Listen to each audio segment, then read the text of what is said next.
जी नमस्कार दोस्तों, आप सभी का आपके अपने परिवार आईडी एग्जाम में स्वागत है। तो कैसे हैं आप सभी के सभी? उम्मीद करते हैं कि आप सभी अच्छे होंगे और आपकी तैयारी भी अच्छी चल रही होगी। तो दोस्तों, जैसा कि आप सभी को पता है कि डेली शाम को हम 6 बजे यूपी ट्रिपल एससी पीईटी का प्रैक्टिस सेट पे डिस्कस करते हैं और आज का आपका प्रैक्टिस सेट नंबर 6 है, इसी पे हम डिस्कस करने वाले हैं। और यह आपका रुक्मणी पब्लिकेशन का प्रैक्टिस सेट है। इससे पहले हमने यूथ पब्लिकेशन का पूरा प्रैक्टिस सेट सॉल्व करवा दिया है। जिन लोगों ने उन क्लासेस को नहीं देखा है तो चैनल पे जाकर के देख सकते हैं, और चैनल पे नए हैं तो चैनल को सब्सक्राइब कर बेल आइकन को भी दबाएं ताकि आगे आने वाले नोटिफिकेशन आप तक पहुंचते रहें। चलिए दोस्तों, क्लास को कंटिन्यू करते हैं। और आप अगर इस क्लास की पीडीएफ भी चाहते हैं तो हमारे टेलीग्राम चैनल से जुड़ करके इस क्लास की पीडीएफ भी प्राप्त कर सकते हैं। टेलीग्राम चैनल का लिंक इसी वीडियो के नीचे आपको मिल जाएगा। तो चलिए क्लास को कंटिन्यू करते हैं। आज का हमारा पहला क्वेश्चन कह रहा है, हड़प्पाकालीन स्थलों में अभी तक किस धातु की प्राप्ति नहीं हुई है? तो हड़प्पा काल में जो है लोहे की प्राप्ति अभी तक नहीं हुई है, तो ऑप्शन नंबर डी राइट हो जाएगा। आइए देखते हैं अगले क्वेश्चन को।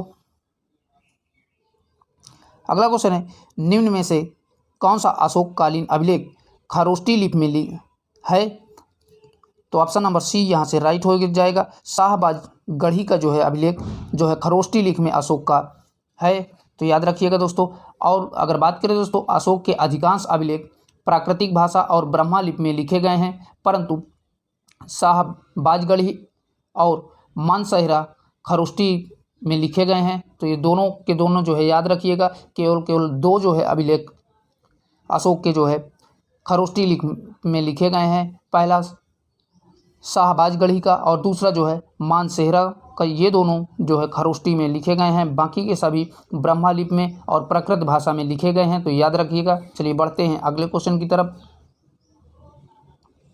नेक्स्ट क्वेश्चन है, घनानंद को हराकर मौर्य साम्राज्य की स्थापना किसने की थी? तो घनानंद को हरा करके चंद्रगुप्त ने जो है मौर्य साम्राज्य की स्थापना की थी, तो ऑप्शन नंबर बी राइट हो जाएगा। आइए देखते हैं अगले क्वेश्चन की तरफ। अगला क्वेश्चन है, झेलम नदी के किनारे प्रसिद्ध विस्ताता का युद्ध किन किन शासकों के बीच में लड़ा गया था? तो यह आपका पोरस और सिकंदर के बीच में लड़ा गया था, तो ऑप्शन नंबर सी राइट हो जाएगा। और यह 326 ईस्वी में पोरस और सिकंदर के बीच में लड़ा गया था, जिसमें सिकंदर की जीत हुई थी। और तो याद रखिएगा दोस्तों। चलिए देखते हैं अगले क्वेश्चन की तरफ। अगला क्वेश्चन है, 1942 में भारत छोड़ो आंदोलन के वक्त ग्वालियर टैंक मैदान में भारत का राष्ट्रीय ध्वज फहराने वाला व्यक्ति कौन था? तो राइट आंसर हो जाएगा ऑप्शन नंबर सी, औड़ा असफ अली जो है ग्वालियर टैंक मैदान में जो है राष्ट्रीय ध्वज फहराने वाला व्यक्ति था, तो याद रखिएगा। चलिए बढ़ते हैं अगले क्वेश्चन की तरफ। नेक्स्ट क्वेश्चन है, सूची फर्स्ट को सूची सेकंड से सम्मिलित कीजिए तथा सूचियों के नीचे दिए गए कूट का प्रयोग कर सही उत्तर का चयन करें। तो एक तरफ आपका सूची फर्स्ट है, उसमें आपका घटनाएं दिया है, और दूसरी तरफ सूची सेकंड है जिसमें उन घटनाओं का परिणाम दिया है। तो पहला है मार्ले मिंटो सुधार, तो ये मार्ले मिंटो सुधार जो है आपका तीसरे से हो जाएगा, सांप्रदायिक निर्वाचन क्षेत्र से, ए का तीसरे से। फिर है बी साइमन कमीशन, तो साइमन कमीशन का संबंध जो है आपका हो जाएगा देशव्यापी आंदोलन से, बी का पहले से। फिर है चौरी चौरा घटना, तो चौरी चौरा घटना का जो है संबंध असहयोग आंदोलन का वापस लिया जाना, इसका सी का दूसरे से। चौरी चौरा कांड के बाद जो है गांधी जी ने असहयोग आंदोलन को वापस ले लिया था। फिर है अगला दांडी मार्च, तो दांडी मार्च का संबंध जो है नमक का अवैध निर्माण से था। तो इस प्रकार आपने देखा दोस्तों, ए का तीसरे से, बी का पहले से, सी का दूसरे से और डी का पांचवें से मिलान हो जाएगा। तो कूट के माध्यम से देखेंगे कि राइट आंसर कौन सा हो जाएगा। तो यहाँ से दोस्तों आपका right answer option number D right हो जाएगा। तो याद रखिएगा, जिसमें ए को तीसरे से, बी को पहले से, सी को दूसरे से और डी को पांचवें से मिलान कराया है। तो ठीक है दोस्तों, बढ़ते हैं अगले क्वेश्चन की तरफ। नेक्स्ट क्वेश्चन है, वायसराय इरविन द्वारा गांधी की द्वारा प्रस्तुत 11 सूत्री मांग पत्र पर कोई विचार न करने की स्थिति में नमक सत्याग्रह की शुरुआत हुई है। तो इसकी शुरुआत जो है 6 अप्रैल 1930 में हुई थी, तो ऑप्शन नंबर बी राइट हो जाएगा। और बात करें दोस्तों अदर ऑप्शनों की, तो 12 मार्च 1930 को जो है गांधी जी द्वारा साबरमती आश्रम से दांडी यात्रा जो है प्रारंभ की गई थी। तो ये भी याद रखिएगा। 12 मार्च 1930 में दांडी मार्च यात्रा प्रारंभ की गई थी साबरमती आश्रम से। और बात करें दोस्तों 1930 में जो है प्रथम गोलमेज सम्मेलन हुआ था, और इस सम्मेलन में कांग्रेस की ने भाग नहीं लिया था, तो ये भी याद रखिएगा। प्रथम गोलमेज सम्मेलन में कांग्रेस के द्वारा जो है भाग नहीं लिया गया था। चलिए बढ़ते हैं अगले क्वेश्चन की तरफ।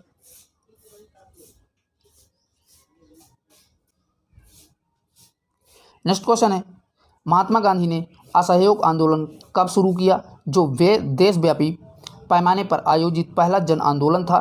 तो राइट आंसर हो जाएगा आपका ऑप्शन नंबर बी करेक्ट हो जाएगा। अगस्त 1920 में जो है असहयोग आंदोलन जो है शुरू किया गया था, और इसी वर्ष बाल गंगाधर तिलक की जो है मृत्यु हो गई थी 1920 में ही, तो ये भी याद रखिएगा। चलिए देखते हैं अगले क्वेश्चन की तरफ। हंटर आयोग का गठन किस लिए हुआ था, तो हंटर आयोग का गठन जो है जलियांवाले बाग हत्याकांड की जांच के लिए हुआ था, तो ऑप्शन नंबर सी यहाँ से राइट हो जाएगा। अगर बात करें दोस्तों जलियांवाले बाग की, तो जलियांवाला बाग हत्याकांड 13 अप्रैल 1919 ईस्वी में हुआ था, और इसमें हंसराज नामक भारतीय ने जो है जनरल डायर का सहयोग किया था, जिसमें लगभग 1000 से भी अधिक भारतीय लोग मारे गए थे। तो ये याद रखिएगा, यह आपका जो है 13 अप्रैल 1919 ईस्वी में जलियांवाला बाग हत्याकांड हुआ था। तो ठीक है दोस्तों, बढ़ते हैं अगले क्वेश्चन की तरफ। अगला क्वेश्चन है, भारतीय राष्ट्रीय कांग्रेस के प्रथम अधिवेशन निम्नलिखित में से किसकी पदावधि में हुआ था, तो यह आपका लॉर्ड डफरिन के जो है पदावधि में हुआ था, तो ऑप्शन नंबर बी यहाँ से राइट हो जाएगा। ठीक है दोस्तों, बढ़ते हैं अगले क्वेश्चन की तरफ। अगला क्वेश्चन है, भारत के किस राज्य की सीमा नेपाल से मिलती है, तो ऑप्शन नंबर डी राइट हो जाएगा। सिक्किम राज्य की जो है सीमा नेपाल से मिलती है। और बात करें दोस्तों भारत के 7 पड़ोसी देश हैं, बांग्लादेश, म्यांमार, भूटान, चीन, नेपाल, अफगानिस्तान और पाकिस्तान, ये जो है भारत के 7 पड़ोसी देश हैं, तो ये भी याद रखिएगा, कभी कभी पूछ लेता है। चलिए देखते हैं नेक्स्ट क्वेश्चन को। अगला क्वेश्चन है दोस्तों, पृथ्वी के वायुमंडल की किस परत में ओजोन परत पाई जाती है, तो राइट आंसर हो जाएगा समताप मंडल में ओजोन परत पाई जाती है, तो ऑप्शन नंबर ए यहाँ से राइट हो जाएगा। अगर बात करें दोस्तों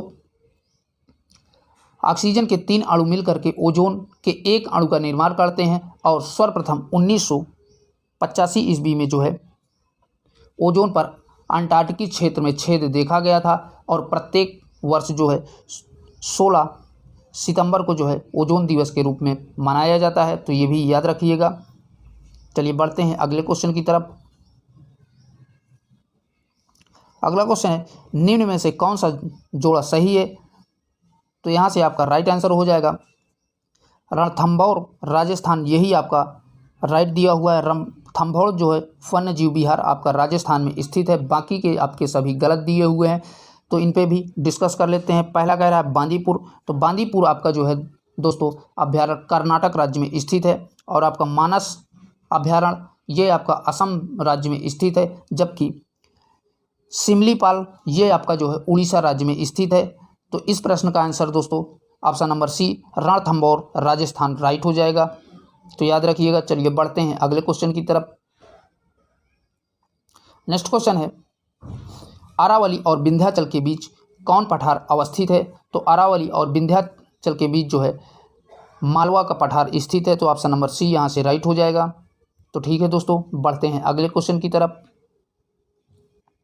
नेक्स्ट क्वेश्चन है, निम्न में से कौन सी गंगा की एक सहायक नदी नहीं है, तो यहाँ से आपका राइट आंसर हो जाएगा ऑप्शन नंबर सी करेक्ट हो जाएगा। भीमा जो है गंगा की सहायक नदी नहीं है, भीमा आपके कृष्णा नदी की सहायक नदी है, तो ये याद रखिएगा दोस्तों। तो ठीक है दोस्तों, बढ़ते हैं नेक्स्ट क्वेश्चन की तरफ। अगला क्वेश्चन है, सांसद स्थानीय विकास निधि योजना आरंभ की गई है, तो ये आपकी जो है 1993 ईस्वी में प्रारंभ की गई थी, तो ऑप्शन नंबर बी यहाँ से राइट हो जाएगा। चलिए बढ़ते हैं अगले क्वेश्चन की तरफ। नेक्स्ट क्वेश्चन है, दूसरी पंचवर्षीय योजना की रूपरेखा किसने तैयार की थी, तो दूसरी पंचवर्षीय योजना की जो है रूपरेखा पीसी महाल नोबिस के द्वारा तैयार की गई थी। तो ऑप्शन नंबर सी राइट हो जाएगा। तो याद रखिएगा दोस्तों। चलिए देखते हैं अगले क्वेश्चन को। नेक्स्ट क्वेश्चन है, राजकोषीय नीति किस अर्थशास्त्री द्वारा दिए गए आर्थिक सिद्धांत पर आधारित है? तो यहाँ से आपका राइट आंसर हो जाएगा option number B, John Maynard Keynes के द्वारा जो है आर्थिक सिद्धांत जो है दिया गया था। तो ऑप्शन नंबर बी राइट हो जाएगा। चलिए बढ़ते हैं नेक्स्ट क्वेश्चन की तरफ। अगला क्वेश्चन है, इनमें से कौन सी वह गतिविधियाँ है जिसे तृतीय क्षेत्र के अंतर्गत वर्गीकृत नहीं किया गया है? तो मछली पकड़ना, इसे ही आपका तृतीय क्षेत्र में जो है नहीं वर्गीकृत किया गया है। मछली पकड़ने को प्राथमिक क्षेत्र में जो है अवस्थित किया गया है। तो याद रखिएगा दोस्तों। चलिए देखते हैं नेक्स्ट क्वेश्चन को। अगला क्वेश्चन कह रहा है, आर्थिक शब्दों में भूमंडलीकरण देशों के बीच तेजी से डैश होने की वाली प्रक्रिया है। तो राइट आंसर हो जाएगा ऑप्शन नंबर डी, एकीकरण होने वाली प्रक्रिया है। तो याद रखिएगा दोस्तों। चलिए बढ़ते हैं अगले क्वेश्चन की तरफ। निम्न में से कौन सा अधिकार 1978 में एक मौलिक अधिकार नहीं है? तो यहाँ से आपका राइट आंसर हो जाएगा, संपत्ति का अधिकार मौलिक अधिकार नहीं है। मूल संविधान में जो है संपत्ति का अधिकार जो है मौलिक अधिकार के रूप में था, परंतु वर्तमान में 44वें संविधान संशोधन द्वारा इसे जो है हटा दिया गया था। तो याद रखिएगा दोस्तों, अब जो है आपका संपत्ति का अधिकार जो है मौलिक अधिकार के रूप में नहीं है, इसे 44वें संविधान संशोधन द्वारा हटा दिया गया था। चलिए बढ़ते हैं नेक्स्ट क्वेश्चन की तरफ। नेक्स्ट क्वेश्चन है, मूल संविधान में किसका उल्लेख नहीं था? तो मूल संविधान में जो है आपका मंत्रिमंडल का उल्लेख नहीं था। तो ऑप्शन नंबर बी राइट हो जाएगा, मंत्रिमंडल का उल्लेख नहीं था। अगर बात करें दोस्तों, वर्तमान में मंत्रिमंडल शब्द को 44वें संविधान संशोधन 1978 में जोड़ा गया था और मंत्रिमंडल का प्रयोग संविधान के सिर्फ एक बार जो है अनुच्छेद 352 में किया गया है। तो याद रखिएगा दोस्तों। चलिए अदर ऑप्शनों की बात करें, और मंत्रि परिषद की जो है अनुच्छेद 74 में इसका प्रावधान दिया गया है, और आपका प्रधानमंत्री का जो है उपबंध 74 और 75 अनुच्छेद में दिया गया है, जबकि संसद का जो है 79 में जो है प्रावधान दिया गया है। तो ये सभी फैक्ट याद रखिएगा। इस प्रश्न का आंसर दोस्तों ऑप्शन नंबर बी राइट हो जाएगा। चलिए देखते हैं अगले क्वेश्चन की तरफ। अगला क्वेश्चन है, भारत के सर्वोच्च न्यायालय ने संविधान के आधारभूत ढांचे के सिद्धांत को स्पष्ट किया है। तो राइट आंसर हो जाएगा option number D, Kesavananda Bharati वाद 1973 में जो है यही आपका राइट हो जाएगा। आइए बढ़ते हैं नेक्स्ट क्वेश्चन की तरफ। अगला क्वेश्चन है, मौलिक अधिकारों के एक भाग के रूप में भारतीय संविधान डैश के अधिकार की गारंटी देता है। तो राइट आंसर हो जाएगा ऑप्शन नंबर सी, समानता का जो है अधिकार का गारंटी देता है। तो ऑप्शन नंबर सी राइट हो जाएगा। अगर बात करें दोस्तों, भारतीय संविधान का प्रथम मौलिक अधिकार समानता के अधिकार से है। समानता का अधिकार जो है भारतीय संविधान में अनुच्छेद 14 से 18 तक में वर्णित है। तो याद रखिएगा दोस्तों। चलिए बढ़ते हैं अगले क्वेश्चन की तरफ। नेक्स्ट क्वेश्चन है, भारतीय संविधान में दिया गया शासन का संसदीय रूप डैश के संविधान से प्रभावित है। तो यह आपका जो है यूनाइटेड किंगडम के जो है संविधान से लिया गया है। तो याद रखिएगा ऑप्शन नंबर ए यहाँ से राइट हो जाएगा। अगला क्वेश्चन कह रहा है, जो कि 26 नंबर का क्वेश्चन है, कौन सी मिश्र धातु में लेड और टिन होते हैं? तो राइट आंसर हो जाएगा आपका ऑप्शन नंबर डी, सोल्डर में जो है लेड और टिन होते हैं। तो ऑप्शन नंबर डी यहाँ से राइट हो जाएगा। चलिए देखते हैं अगले क्वेश्चन की तरफ।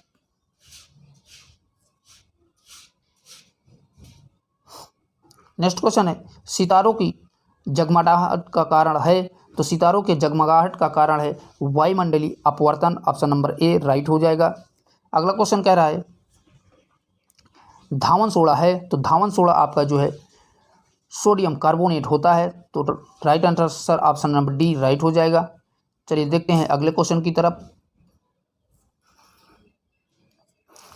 अगला क्वेश्चन कह रहा है, हमारे पाचन तंत्र के किस भाग में वसा का पाचन होता है? तो छोटी आंत में जो है वसा का जो है पाचन होता है। तो ऑप्शन नंबर ए यहाँ से राइट हो जाएगा। आइए बढ़ते हैं नेक्स्ट क्वेश्चन की तरफ। नेक्स्ट क्वेश्चन है, सीमेंस किसकी इकाई है? तो सीमेंस जो आप की विद्युत चालकत्व की इकाई है, तो ऑप्शन नंबर बी या राइट हो जाएगा। तो याद रखिएगा दोस्तों। चलिए देखते हैं नेक्स्ट क्वेश्चन को। अब दोस्तों यहाँ से आपके हिंदी के भाग स्टार्ट हैं। पहला कह रहा है सत्याग्रह का संधि विच्छेद है, तो सत्याग्रह का संधि विच्छेद ऑप्शन नंबर बी राइट हो जाएगा। सत्य धन आग्रह यही आपका राइट हो जाएगा। तो याद रखिएगा दोस्तों। चलिए बढ़ते हैं अगले क्वेश्चन को। नेक्स्ट क्वेश्चन कह रहा है श्री गणेश का विलोम शब्द है, तो श्री गणेश का विलोम शब्द इत श्री हो जाएगा। तो ऑप्शन नंबर सी राइट हो जाएगा। याद रखिएगा, इंपॉर्टेंट है दोस्तों। चलिए देखते हैं अगले क्वेश्चन को। नेक्स्ट क्वेश्चन कह रहा है दिए गए वाक्यांशों के लिए सही विकल्प का चयन कीजिए। तो वाक्य है जिस तक ना पहुंचा जा सके, तो इसके लिए एक शब्द क्या होगा? जिस तक ना पहुंचा जा सके उसे अगम्य कहा जाता है। तो ऑप्शन नंबर ए राइट हो जाएगा। चलिए देखते हैं अगले क्वेश्चन को। अगला क्वेश्चन कह रहा है निम्नलिखित शब्दों में से स्त्रीलिंग शब्द का चयन कीजिए। तो यहाँ से आपका राइट आंसर हो जाएगा स्थापना, यही आपका स्त्रीलिंग शब्द है। बाकी आपके स्वदेश, अध्याय, अपराध ये सारे के सारे पुल्लिंग शब्द हैं, जबकि स्थापना आपका स्त्रीलिंग शब्द है। चलिए देखते हैं अगले क्वेश्चन की तरफ। नेक्स्ट क्वेश्चन है निम्नलिखित में से उस विकल्प का चयन करें जो त्रिशंकु होना मुहावरे का अर्थ व्यक्त करता है। तो त्रिशंकु होने का मतलब है आधार में लटकना, यही आपका ऑप्शन राइट हो जाएगा। ऑप्शन नंबर ए करेक्ट हो जाएगा। तो याद रखिएगा दोस्तों, यहाँ पर दोस्तों आपके क्वेश्चनों के नंबर इधर उधर हो सकते हैं, क्योंकि इस वीडियो में हम केवल जीके, जीएस, करंट अफेयर तथा हिंदी के क्वेश्चनों पर ही डिस्कस करेंगे। चलिए देखते हैं अब आपका अगले पार्ट की तरफ। अगला पार्ट है जो कि आपका जीके का है। संगीता चानू किस खेल से संबंधित हैं जिन्हें नाडा ने 4 साल के लिए बैन किया है? तो यह आपकी जो है भारोत्तोलन से संबंधित है। तो ऑप्शन नंबर ए राइट हो जाएगा। तो याद रखिएगा दोस्तों। चलिए बढ़ते हैं अगले क्वेश्चन की तरफ।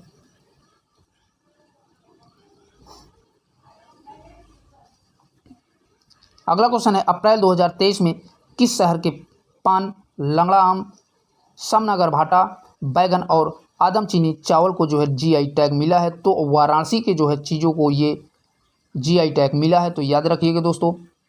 और बात करें दोस्तों प्रथम जीआई टैग दार्जिलिंग के चाय को प्राप्त हुआ है। तो ये भी याद रखिएगा दोस्तों, प्रथम स्थान जीआई टैग में दार्जिलिंग के चाय को प्राप्त हुआ है। तो याद रखिएगा।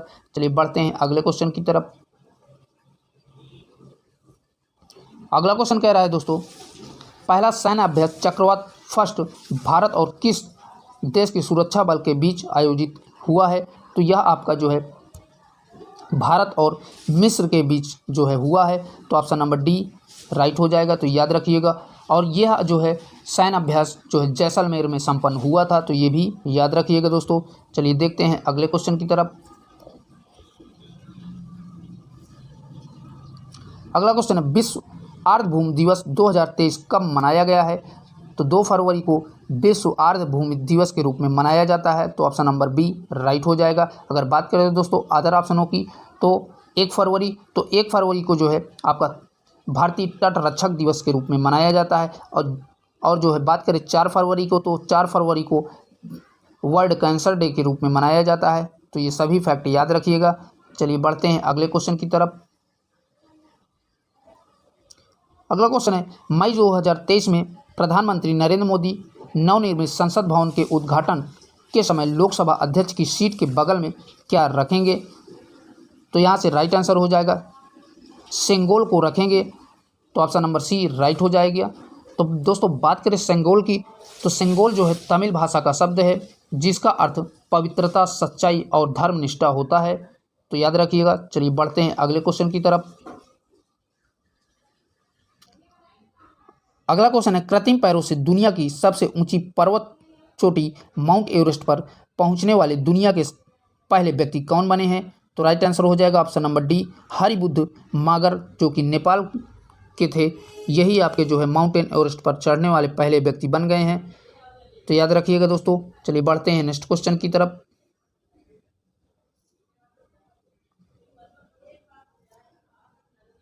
अगला क्वेश्चन है मोनाको ग्रैंड पिक्स 2023 किसने जीता है?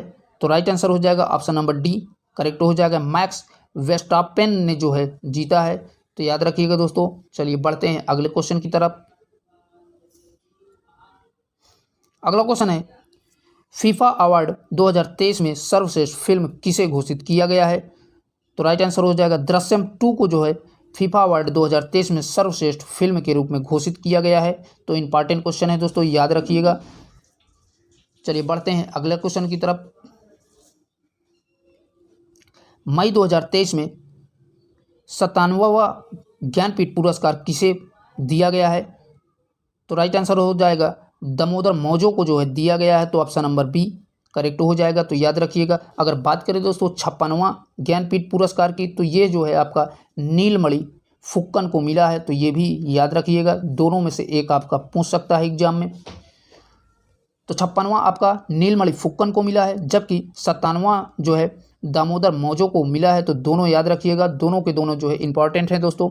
चलिए बढ़ते हैं अगले क्वेश्चन की तरफ। नेक्स्ट क्वेश्चन है, यूरोप में 2 ATP चैलेंजर खिताब जीतने वाले पहले भारतीय टेनिस खिलाड़ी कौन बने हैं? तो राइट आंसर हो जाएगा सुमित नागल जो है भारतीय टेनिस खिलाड़ी बन गए हैं। तो right answer option number B correct हो जाएगा। तो याद रखिएगा दोस्तों। चलिए बढ़ते हैं नेक्स्ट क्वेश्चन की तरफ। अगला क्वेश्चन है, सादिर किस नृत्य शैली का प्राचीन नाम है? तो सादिर जो है आपके भरतनाट्यम का जो है नाम है, जो कि तमिलनाडु में का जो है शास्त्रीय नृत्य है। तो याद रखिएगा दोस्तों, ऑप्शन नंबर सी यहाँ से राइट हो जाएगा। चलिए बढ़ते हैं अगले क्वेश्चन की तरफ। नेक्स्ट क्वेश्चन है, जाकिर हुसैन निम्न में से कौन सा वाद्य यंत्र बजाते थे? तो जाकिर हुसैन जो है तबला वाद्य यंत्र बजाते थे। तो ऑप्शन नंबर ए यहाँ से राइट हो जाएगा। और बात करें दोस्तों, जाकिर हुसैन को 2023 में जो है पद्म विभूषण पुरस्कार भी प्राप्त हुआ है। तो ये भी याद रखिएगा। चलिए बढ़ते हैं अगले क्वेश्चन की तरफ। अगला क्वेश्चन है, 1930 में प्रथम राष्ट्रमंडल खेलों का आयोजन कहाँ हुआ है? तो ये आपका जो है कनाडा में हुआ है। तो ऑप्शन नंबर ए राइट हो जाएगा। तो याद रखिएगा दोस्तों। और अगर बात करें दोस्तों 2026 का राष्ट्र खेल जो है कहाँ पर होगा? तो वह आपका लंदन में होगा। याद रखिएगा, 2026वां जो है लंदन में होगा राष्ट्रमंडल खेल। और 1934 में द्वितीय राष्ट्रमंडल खेल में जो है लंदन में आयोजित हुआ था, जिसमें भारत ने पहली बार जो है भाग लिया था। तो ये दोनों फैक्ट याद रखिएगा, जो कि एग्जाम के लिए उपयोगी हो सकते हैं। चलिए बढ़ते हैं अगले क्वेश्चन की तरफ। नेक्स्ट क्वेश्चन है, निम्न में से कौन सा जोड़ा सही नहीं बनाया गया है? तो यहाँ से आपको सभी को दिख ही रहा होगा कि हरभजन सिंह कबड्डी यही आपका सही नहीं है। हरभजन सिंह क्रिकेट से जो है संबंधित हैं। तो याद रखिएगा दोस्तों। चलिए बढ़ते हैं अगले क्वेश्चन की तरफ। नेक्स्ट क्वेश्चन है, कह रहा है सुम्मिलित कीजिए। तो एक तरफ आपका तिथि है और उससे संबंधित जो है दिवस दिए हुए हैं।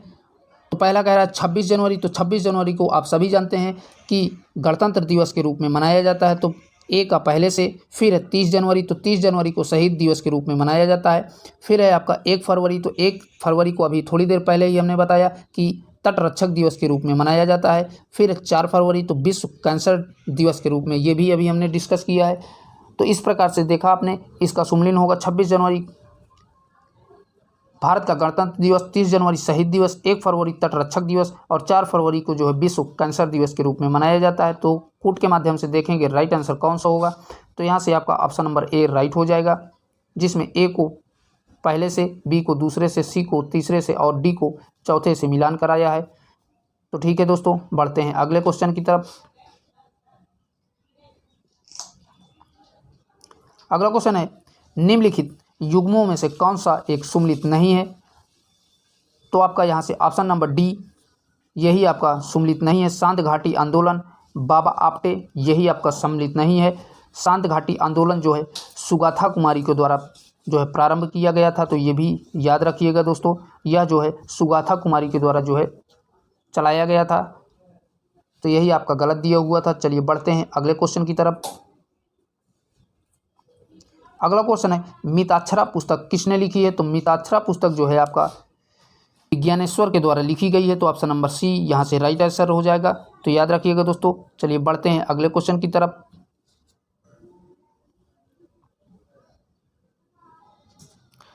अगला क्वेश्चन कह रहा है सिटियागो राजधानी है, तो सिटियागो जो है चिली की राजधानी है, तो ऑप्शन नंबर डी राइट हो जाएगा। तो याद रखिएगा दोस्तों। आइए देखते हैं अगले क्वेश्चन को। अगला क्वेश्चन कह रहा है दोस्तों थॉमस कप किस खेल से जुड़ा हुआ है, तो थॉमस कप आपका जो है बैडमिंटन से जुड़ा हुआ है, तो ऑप्शन नंबर बी राइट हो जाएगा। चलिए देखते हैं अगले क्वेश्चन की तरफ। अगला क्वेश्चन कह रहा है ओलंपिक ध्वज के संदर्भ में कौन सम्मिलित नहीं है, तो ओलंपिक जो है ध्वज के संदर्भ में आपका ऑप्शन नंबर सी यही सम्मिलित नहीं है। काला ऑस्ट्रेलिया यही आपका सम्मिलित नहीं है। और बात करें दोस्तों ओलंपिक में, तो ओलंपिक प्रति 5 व्रत जो है बने होते हैं और ये पांचों व्रत जो है 5 महाद्वीपों को दर्शाते हैं। पहला जो है नीला यूरोप को दर्शाता है, दूसरा आपका पीला एशिया को दर्शाता है, काला जो है आपका अफ्रीका को दर्शाता है, ना कि ऑस्ट्रेलिया को। यहाँ पर आपका ऑस्ट्रेलिया दिया हुआ था, तो काला जो है अफ्रीका को दर्शाता है और हरा जो है आपका ऑस्ट्रेलिया को दर्शाता है, तथा लाल जो है आपका अमेरिका को दर्शाता है। तो याद रखिएगा दोस्तों, ये इम्पॉर्टेंट है। तो दोस्तों आज के लिए इतना ही। यहीं तक आपके जीके जीएस करंट अफेयर तथा हिंदी के क्वेश्चन थे। तो अभी तक आपने चैनल को सब्सक्राइब नहीं किया है तो उसे भी सब्सक्राइब कर लें और वीडियो को ज़्यादा से ज़्यादा अपने दोस्तों में शेयर करें। फिर मिलेंगे एक नए सेशन के साथ, तब तक के लिए बाय बाय, टेक केयर।